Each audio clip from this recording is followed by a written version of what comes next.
This an all-out blitz, real hard hits, them other podcast trash, we gon' make them all quit. We cover all the topics with intelligence and logic. I know you wanna score, but ID gon' stop it. We from Texas, so that mean that we Texans. Breaking down the X's and O's, our profession. No complaining, just training, you see the progression. They had a Pro Bowl for talk shows, we get selected. We gon' celebrate every win like a birthday. Ray J with the news, first with all the updates. Spin move on the competition, yeah, we juking them. You not really in touch if you not tuning in. This is Crenshaw, Briggs, and VT. We want the touchdown, we not trying to go for 3. And it's best if you get up out the street, cause them bulls out the pen and they bout to stampede.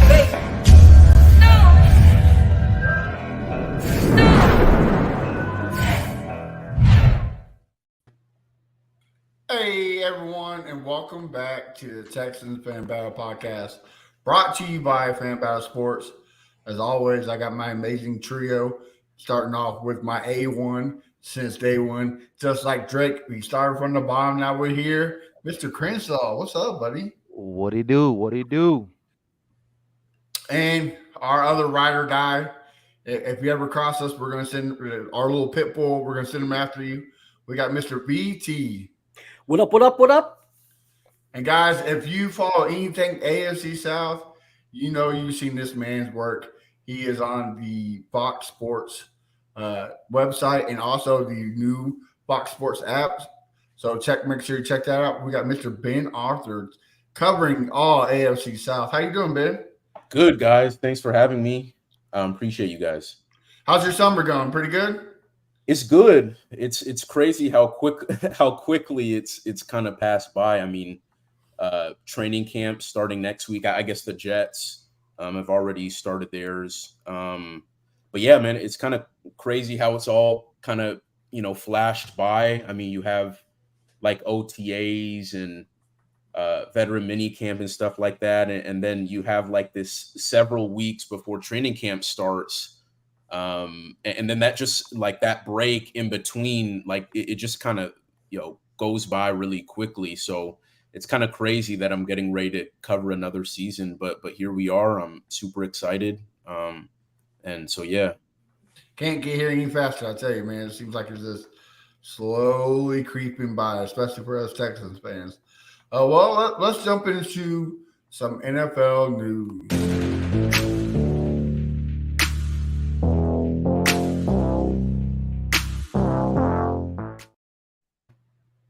Well, let's talk about the big one. The NFL owners get this man out of here. We want nothing to do with Dan Snyder, even after being fined, I think, like $11 million for holding a whole bunch of secrets and whatnot. Ben, I'll start with you. How are you excited that the Commanders are being sold, or what's this going to do to the NFL, culture-wise? Yeah, I mean, it's just a breath of fresh air. Obviously, I mean, the whole situation with Dan Snyder and the Commanders has been a headache for several years. We've seen the reports of kind of sexual misconduct, sexual harassment. I saw a report, I think a couple of days ago, about kind of how Snyder had I think it was something about blackmail.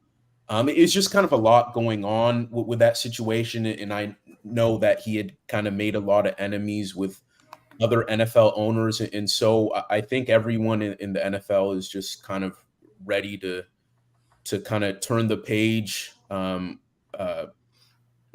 fresh start, a new chapter. This is a very proud franchise that's kind of had this mess swirling for the last several years. And so I know a lot of people in the DC, DMV area and whatnot are kind of excited to kind of move forward, like not just those people, but just the NFL in general, just because of all the dysfunction that has kind of gone on with that franchise and the reports that have come out about that franchise. And so, yeah, I mean, it's going to be kind of a new day for the Commanders, and hopefully for their sake, they can kind of reclaim kind of the success that they've had in the past, and they've had some iconic players there, and had some good teams, and hopefully this new ownership group led by Josh Harris, I believe he's involved with the 76ers and whatnot, and we know how they've kind of built themselves from what was kind of the process and whatnot, and kind of become a more relevant NBA franchise in the modern day. And so hopefully, for the Commanders' sake, they're they're out of the dark ages now. It seems like so. So yeah, we'll kind of see what kind of unfolds with them moving forward. Chris, speak to me. What's your take? I mean, like I say, I'm glad it's over. I mean, this guy been in the news since they want to change the name. It's been a mess. I mean, I don't understand why these rich guys feel like they're entitled. They could do what they want to do to women.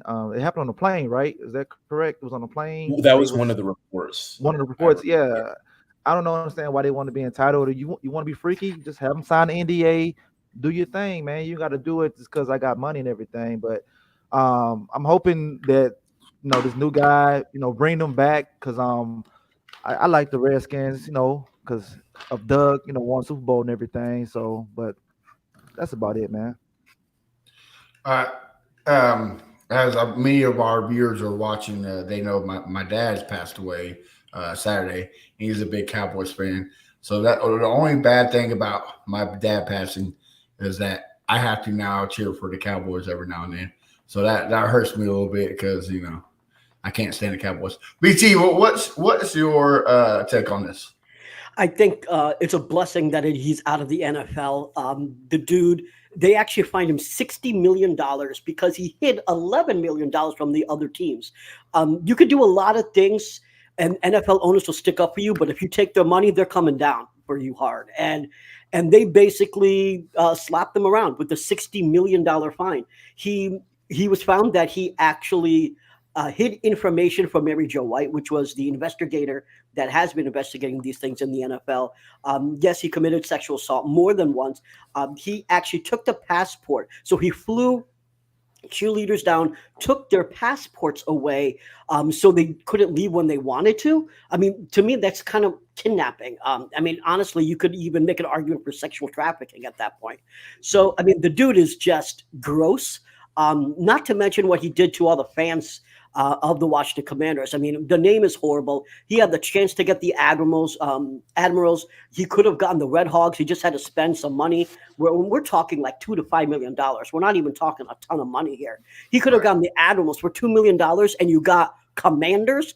What Washington fan wants to be called the Commanders? Because you know what I call them? Commies. And they will always be known as the Commies. They have to change his name. I know that was a message, but one of the things that this guy, Josh Harris, has to do is change the name. It's horrible. I hate it. I can't stand it. I mean, you can go back to the Redskins. All I got to do is change the logo to a red potato. I mean, just saying. You're just saying. Well, let's move on. Ben, are you excited that the NFL is doing Hard Knocks with the Jets?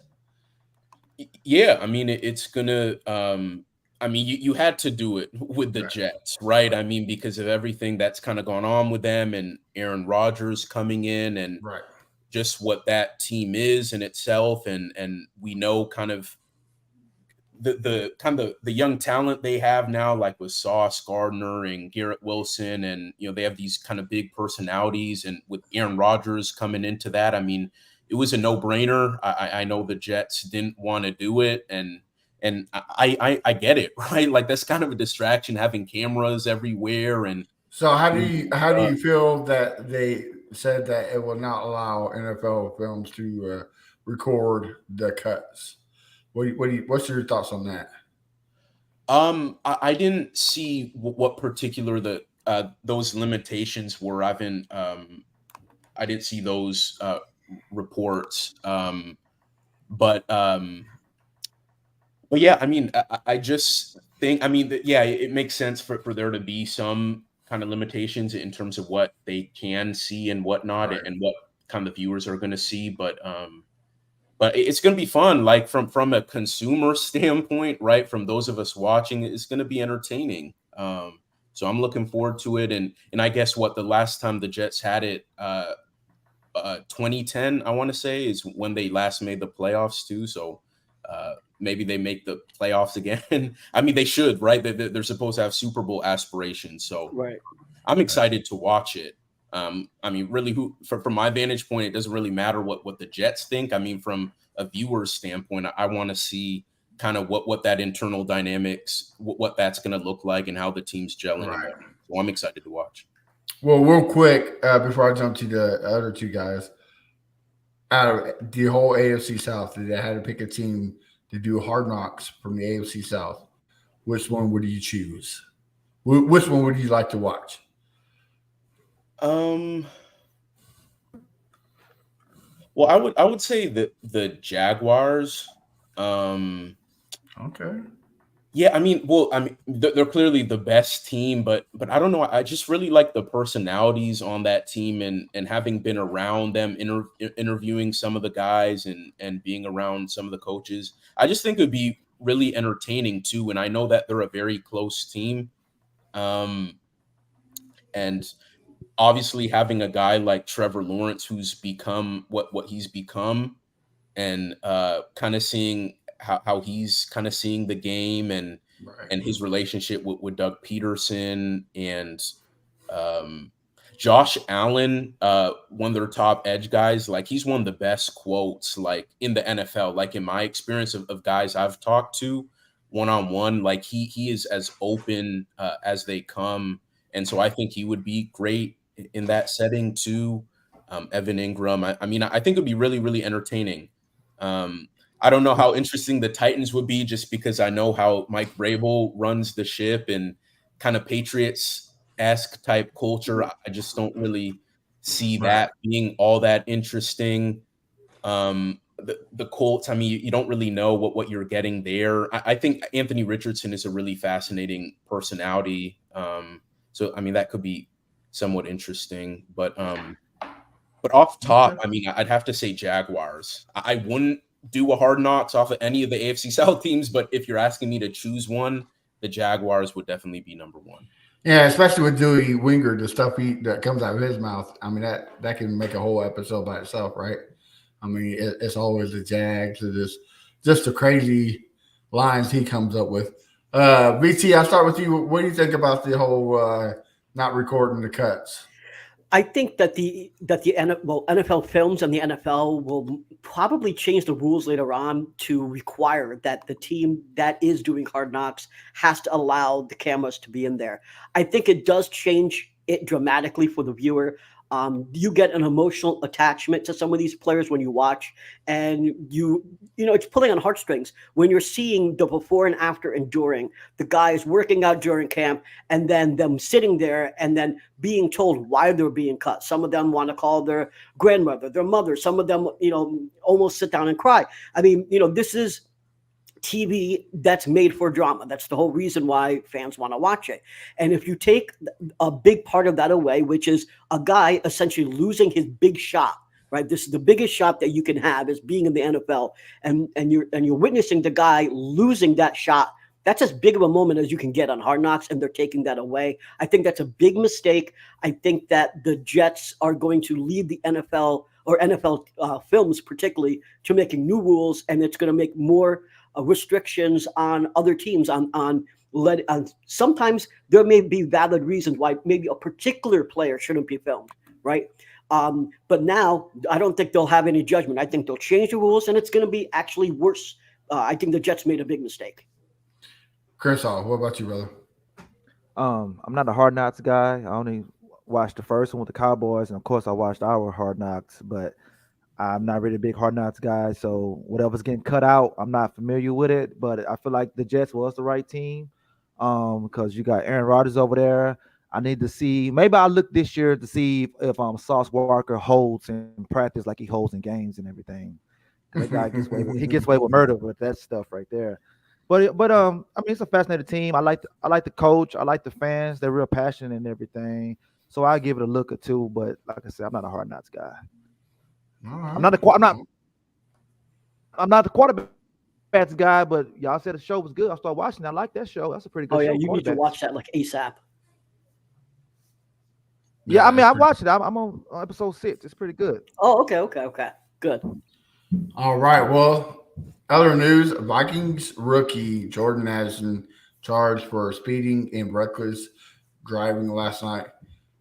I mean, he wasn't under the influence or anything, but you think this is going to be a big issue for the Vikings and Jordan Addison moving forward, or is it going to be a slap on the wrist? Well, let's hope it doesn't become an issue, like for his sake, right? And in terms of, and by that I mean repeated incidents of doing stupid stuff, right?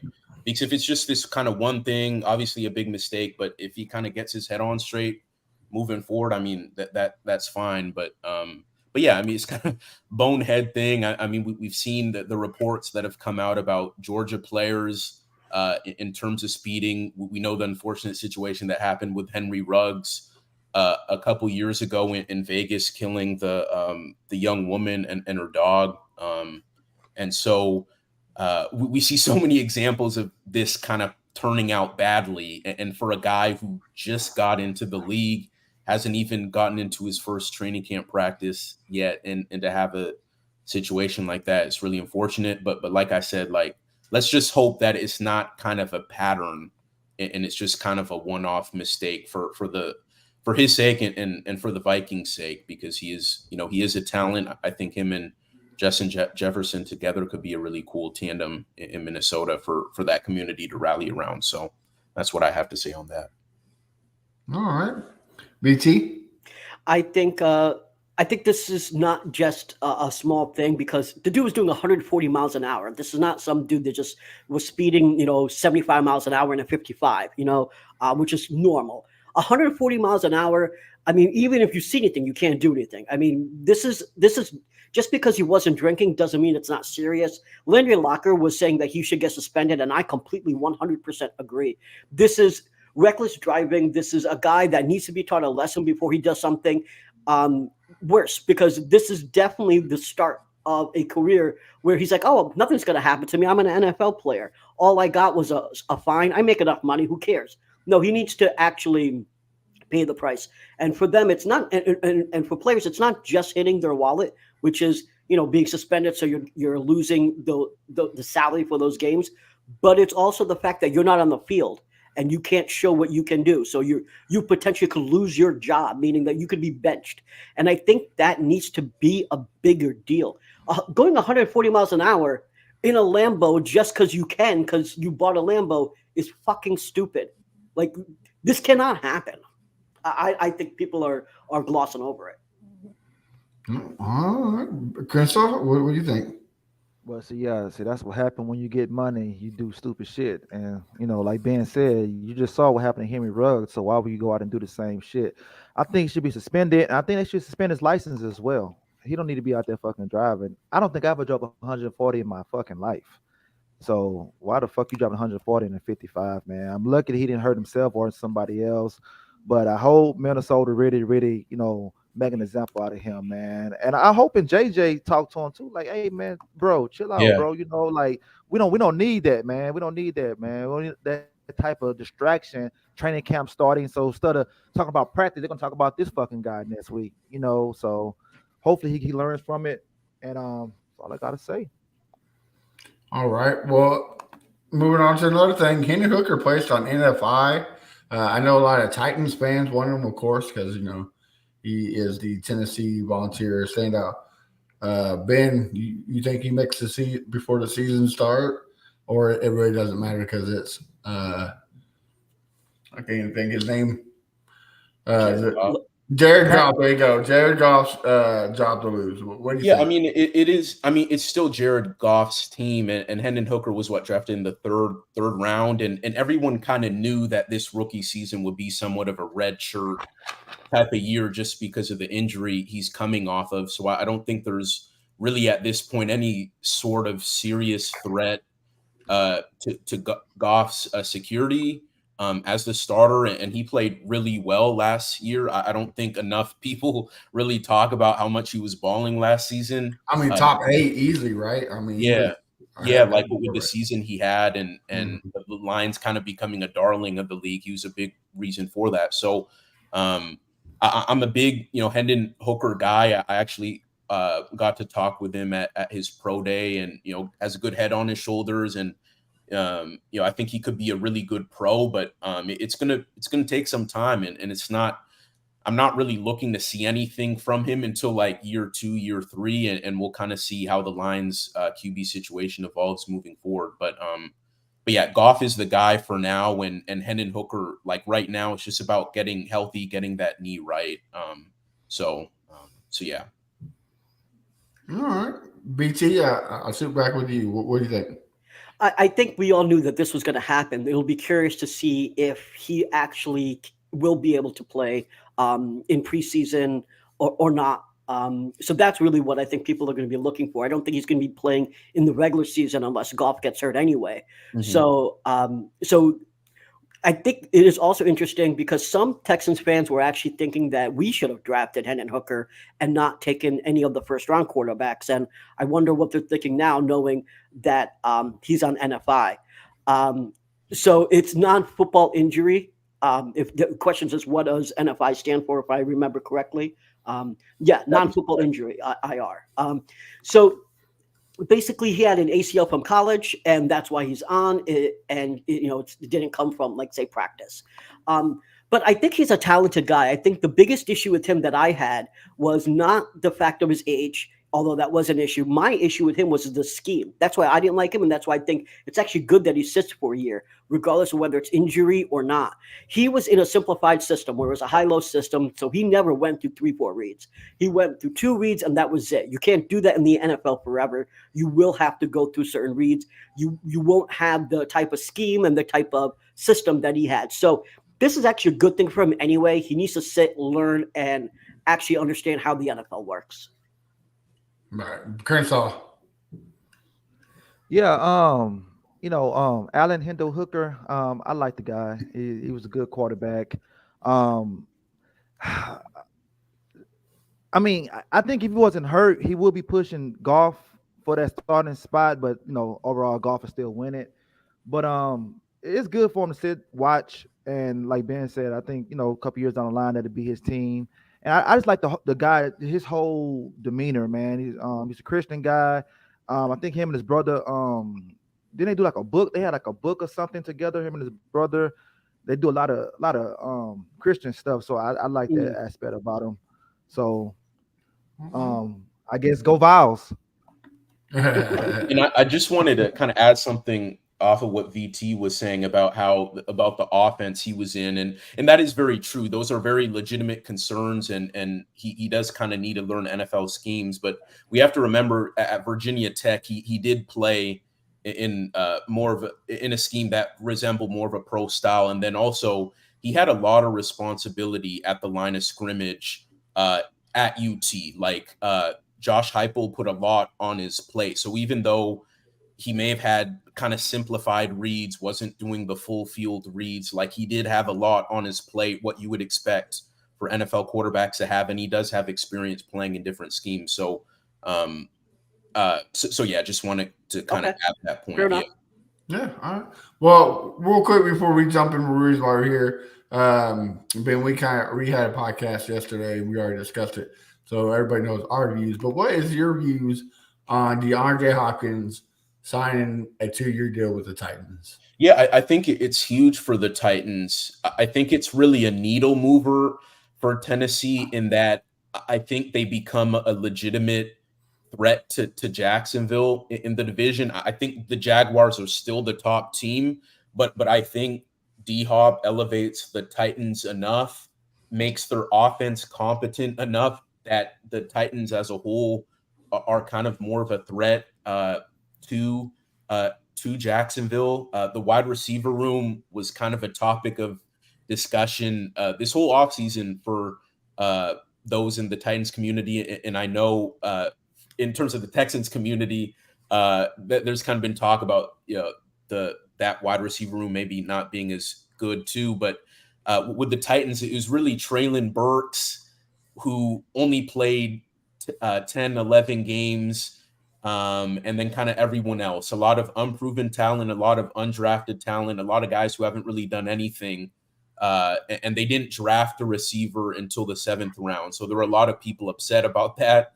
And so to get a guy of DeAndre Hopkins' caliber to pair with Treylon Burks, who should be much better in year 2, I think that's a really strong receiver tandem, assuming Burks takes those steps and kind of stays healthy. You have those two, and you have a really good rising tight end in Chigakonkwo. You obviously have Derrick Henry in the backfield. They have a nice little group of skill guys to work with that I think gives it makes this offense respectable enough. And this is a Titans defense that is still very strong. You take those two factors together, and I think Mike Vrabel is a top 5 coach in the league in terms of maximizing whatever the heck he has on the field. Like, we've seen him with some bad rosters in terms of talent and being able to drag those teams to winning records. And so I really like their chances in terms of threatening the Jags in the AFC South. I think they're competitive. Like I said, I think the Jags are still the top team, but I think the Titans will give them a run for their money, and I would not be surprised to see them, get 9 wins, possibly even 10. I truly believe that. All right.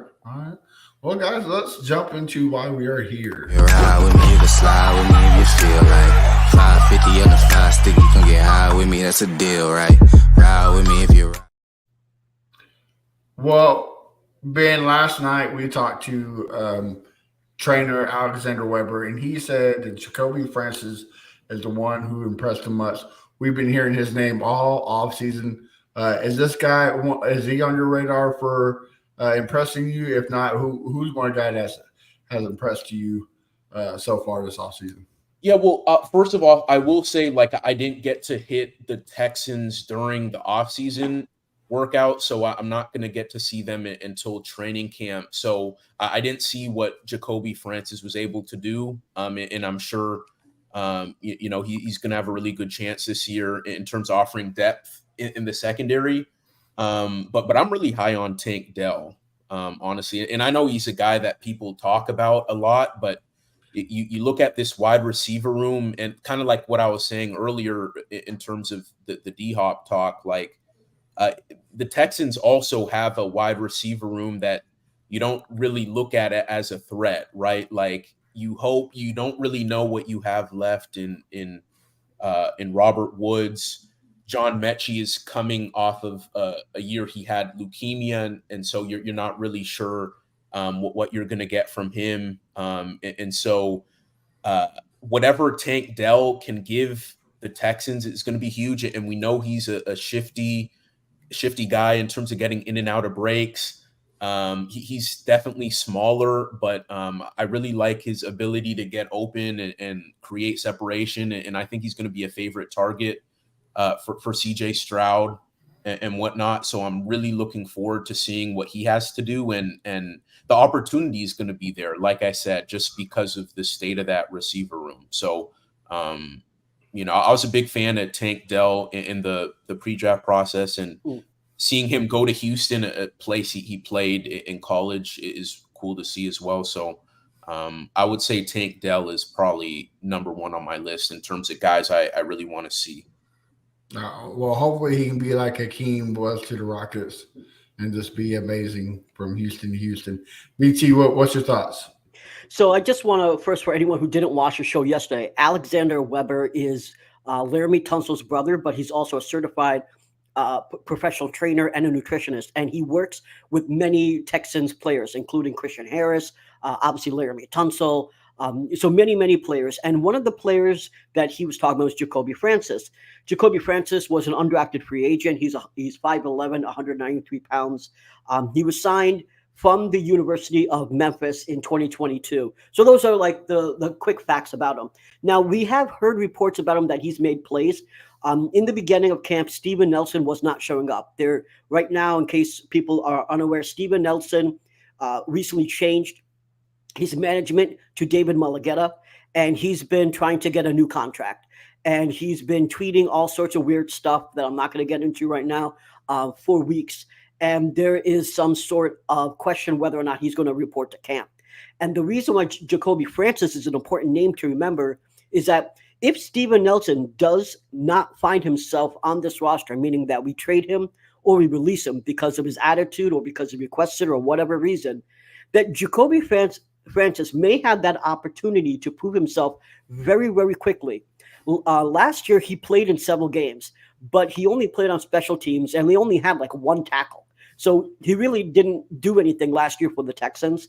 But according to Alexander Weber, and the same thing what he said he told Stingley is, you last year, you just kind of be a sponge, learn everything. The second year is when you can make an impact.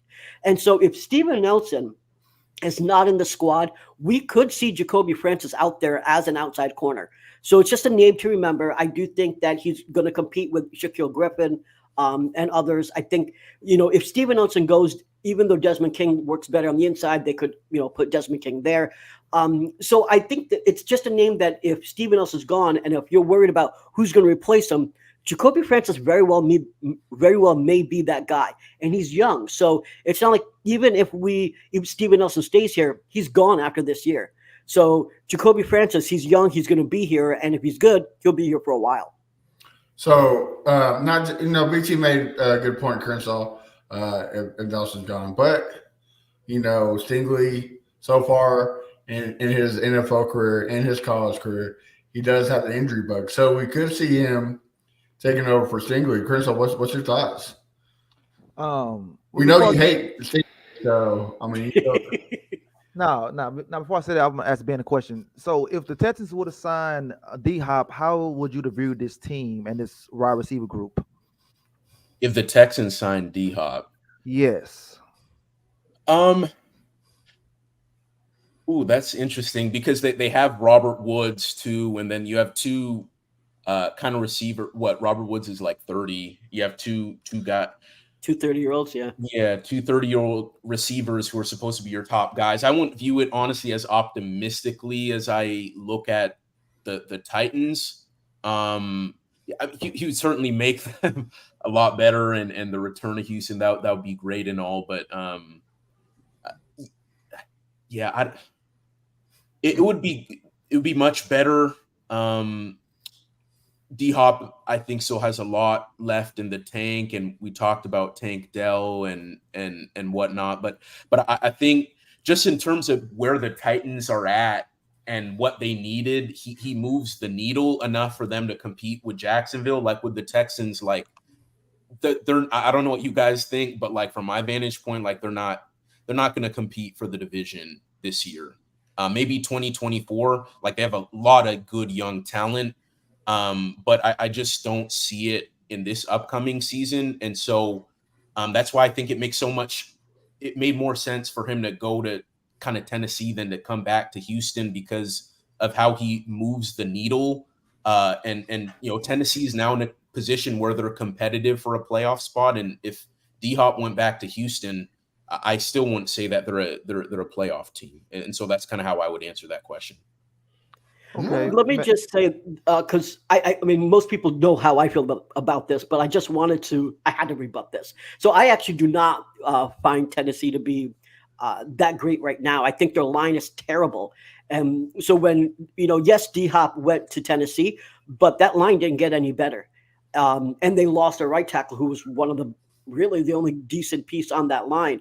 Dillard is basically, in my opinion, trash. I mean, he's not a starter left tackle, in my opinion. So D-Hop is a good talent. Don't get me wrong. He's a great talent. I'm wearing his freaking jersey, and I got another jersey over there.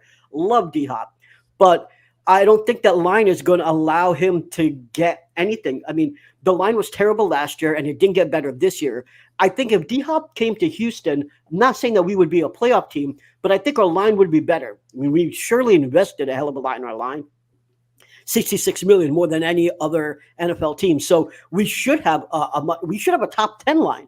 So I would think that D-Hop would actually get more production if he came to Houston than Tennessee. I said yesterday that I think he would get right around like 700 yards and 4 or 5 touchdowns in Tennessee. That's where I think he's going to be capped at, really. I think if he came to Houston, he's a 1,000-yard receiver. Not saying that we were a playoff team, but he would get his 1,000 yards and probably 7 TDs or so. So better than Tennessee. But Tennessee, I understand that, you have Derrick Henry, but he's aging. He's almost 30 years old. You've got Ryan Tannehill, but he's 35.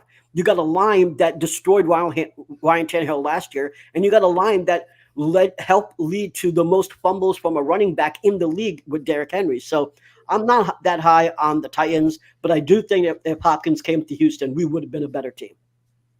Yeah, I mean, I'll since we're talking about, I'll kind of piggyback on BT. It all depends on the Ryan Tannehill you get, right? Like if you get the healthy and consistent Tannehill, then I agree with Ben. I think he does move the needle a little bit. But if you get the Ryan Tannehill that's inconsistent and still playing off that injury, I think it's going to be a rough year for the Titans. It all depends on Mr. Ryan Tannehill. Well, BT, I'm glad you were talking about the line. Madden ratings came out for the left tackles, and Larry Tunsil rated the 4th best tackle with a 95. I mean, there's a sleeper on that board. Ben, what do you think? You think that's about right, or should you be higher? Yeah, no, I think that's about right. I mean, I'd say anywhere from like top 3 to top 5 is where Tunsil is at. Phenomenal left tackle. I mean, I'd still put guys like Trent Williams ahead of him, and like Lane Johnson.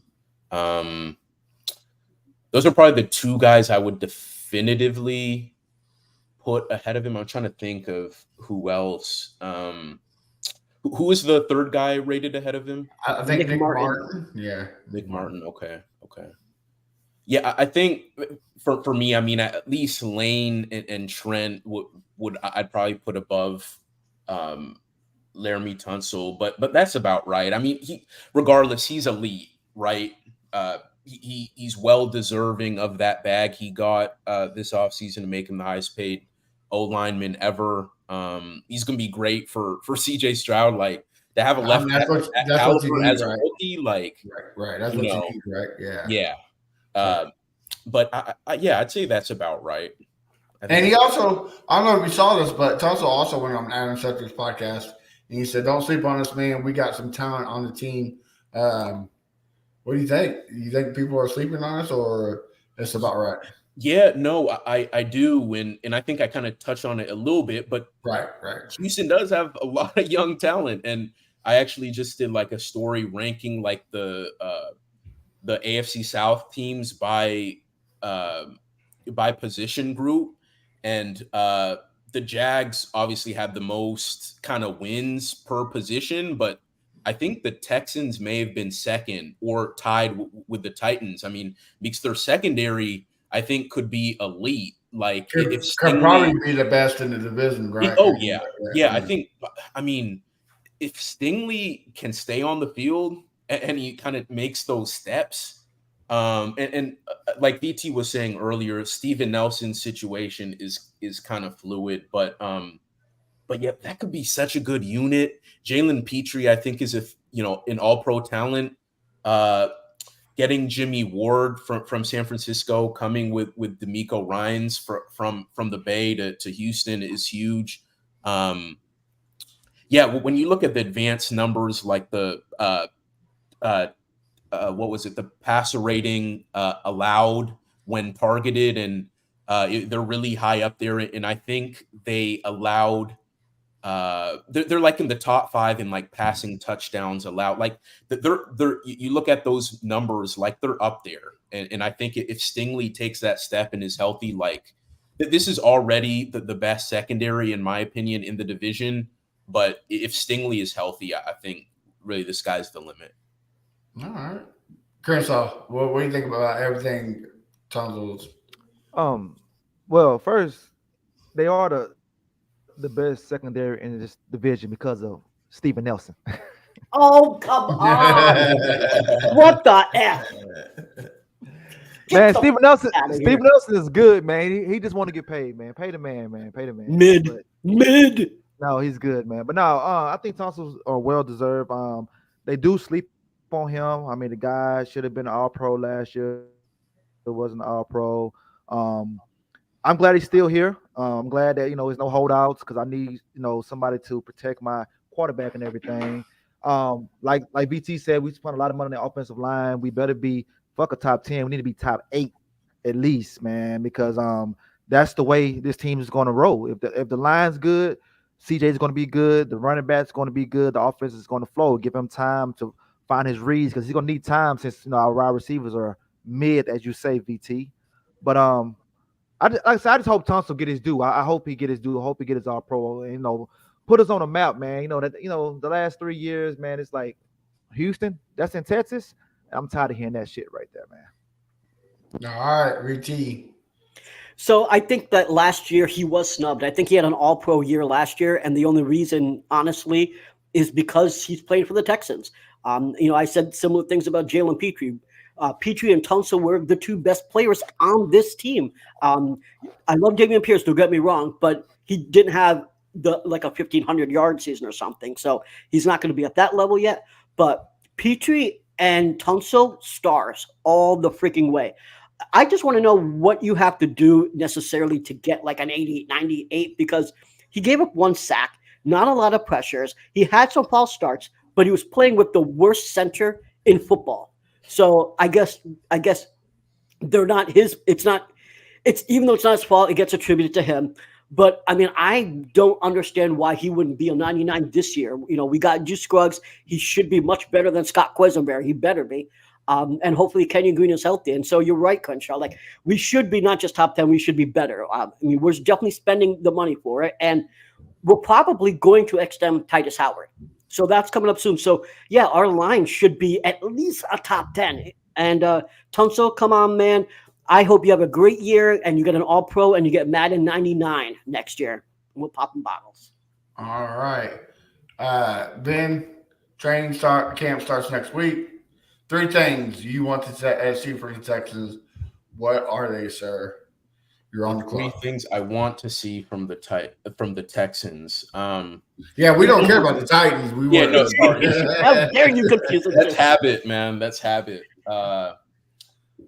From the Texans, I think number 1, just CJ Stroud just really take hold of the QB position. Like, I can't help but think about. I mean, I think you guys saw it, like with the way in Carolina they were talking about Bryce Young, like how we just almost immediately like really took hold of that job over Andy Dalton. And right now, or in the offseason program, D'Amico Ryans was still kind of saying, "Oh, it's kind of a competition with Davis Mills and CJ is coming along," but I didn't hear those words of those definitive words of, yeah, like he's the guy. And I want to start hearing those words. I want to see CJ kind of take those steps to become the undisputed guy. I mean, he's obviously the future, right? And he's going to play, but to kind of hear that language from the coaching staff and from the players that CJ is our guy, I think that would probably be number 1 for the Texans. Number 2,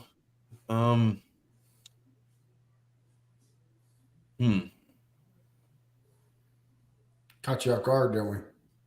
Yeah, no, I mean the defense. I mean, I don't know how much we're gonna really see, like with the run defense in particular in the practice setting. I mean, that's probably going to be more in like preseason and getting into the regular season. But I want to see D'Amico Ryans really work that magic in terms of we all know how bad the Texans were, especially against the run last season, and just seeing those guys up front, like Will Anderson, bringing him in, Sheldon Rankins, Christian Harris taking a step, all those guys. I want to see those guys flying around like in the trenches. I want to see them making plays, making life hell for the offense, really challenging Stroud and the O-line and all those guys. That's what I really want to see.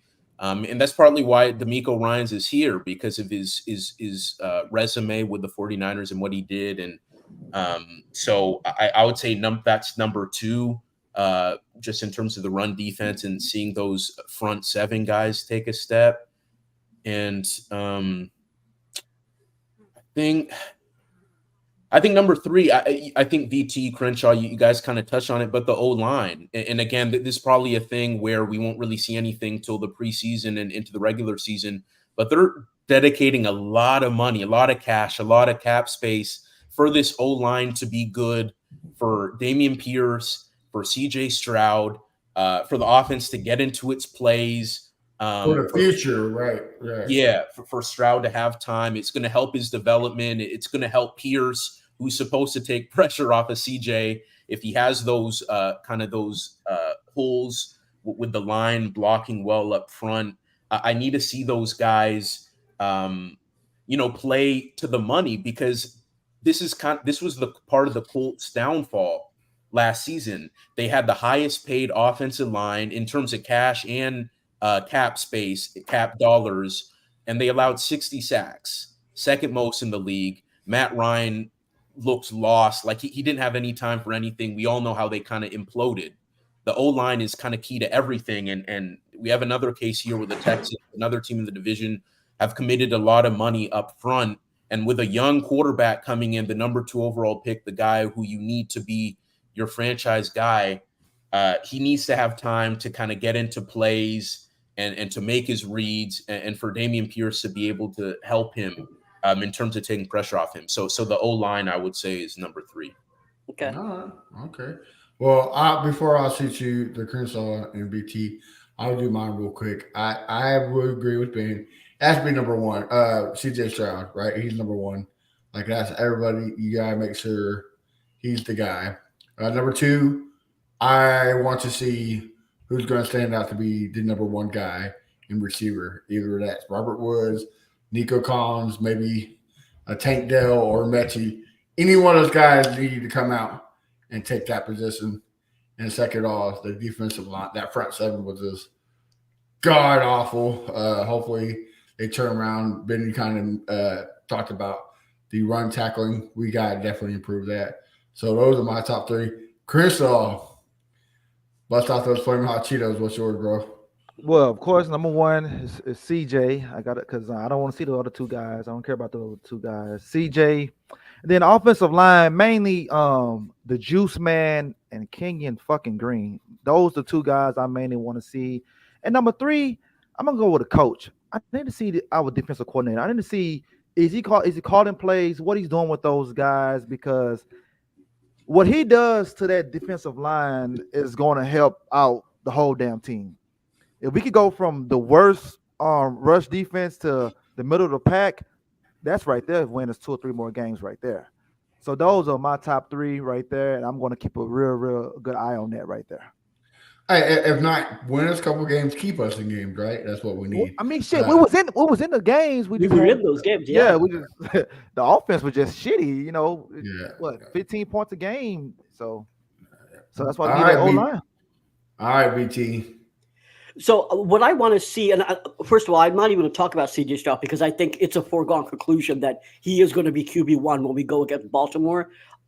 So I'm fine with however they want to play this out. If they think that CJ will do better if he is given a task of beating out Mills, it's going to happen. It's just, let it go. I know that's going to happen. That's not even my question. So the first question is, who is playing on the O-line? Is it going to be Green? Is it Patterson? Is it Michael Dietrich?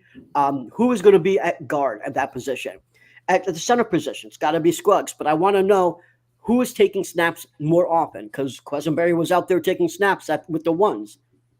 That definitely cannot happen. So the first question is the O-line. As you said, Ben, the O-line is the key to the entire offense. You can't have an offense without the O-line. Last year, as bad as Davis Mills was, the O-line was disgusting. It was like 26th overall in the league, and the interior O-line was just garbage. So that has to be fixed. In order to know if it's fixed, we have to see Kenyon Green healthy and actually on the field. And right now, he's been recovering from a knee injury, a shoulder injury, and last year he had a concussion too. So he hasn't been healthy. So that's number 1. Who is on the O-line? Number 2, I want to see what's going on with Steven Nelson. Is he reporting to camp? If he's not reporting to camp, who's taking that spot? Is it Jacoby Francis? Is it Shaquille Gilford? I think we will be a top. Yes, I do hate Scott Quesenberry. He's my arch nemesis. The only one I hate more are the Titans. The Titans are my second nemesis, but number one is Scott Quesenberry. And number 3 is Kenyon Green. Go ahead. No, it's not Kenyon Green.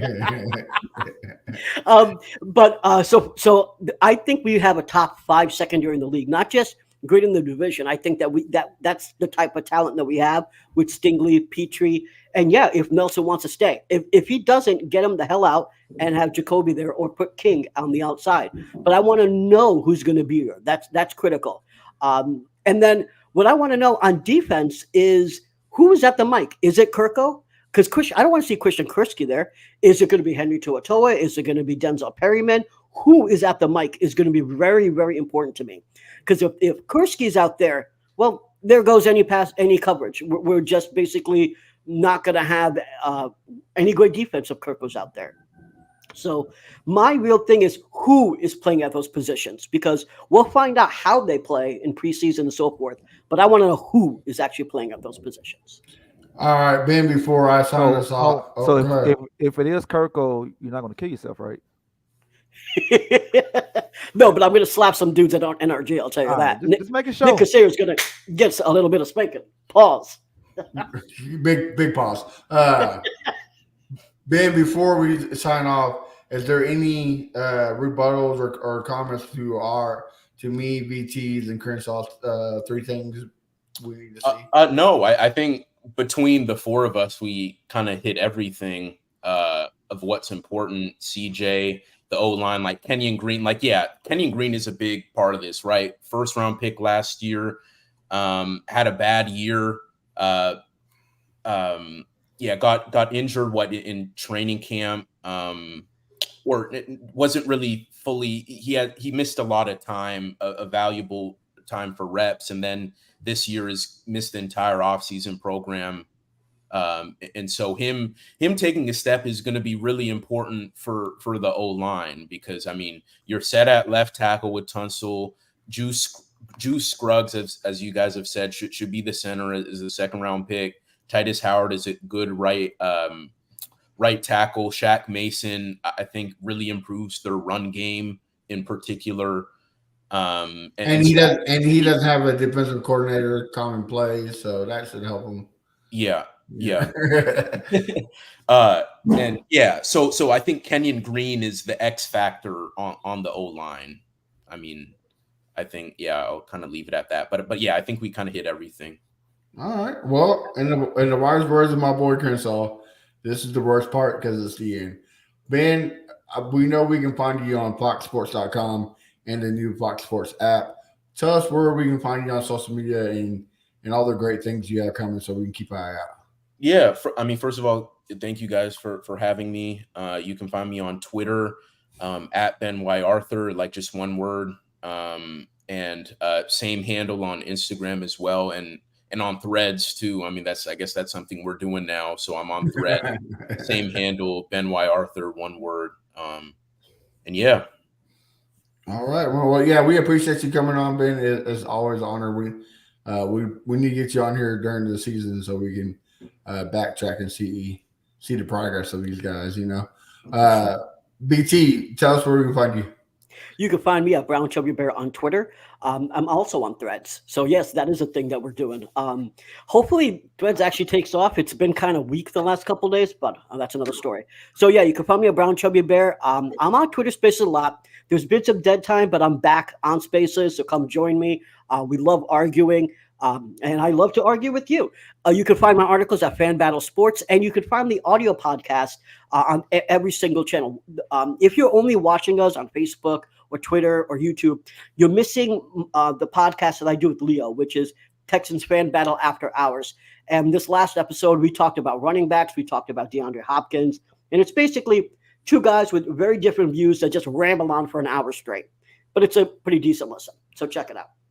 Guys, don't get that confused with our with OnlyFans, because it's not OnlyFans. All right. Now, speaking of OnlyFans, Crenshaw, tell us where we can find you at.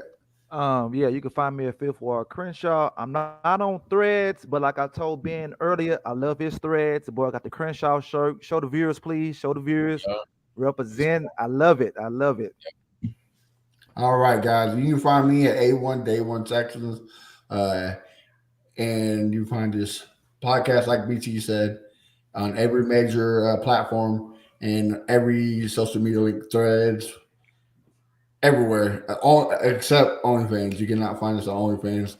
Thank God. Not yet, because they right, not yet. When we start memberships, they maybe make you good will. money. Though. Yeah, they make good money on OnlyFans. Hey, if that's what gets us out of here, you know. Coming soon. But guys, you have a wonderful week, and we will see you next time. Peace. Training camp, that's Wednesday. This is Crenshaw, Briggs, and VT. We want the touchdown.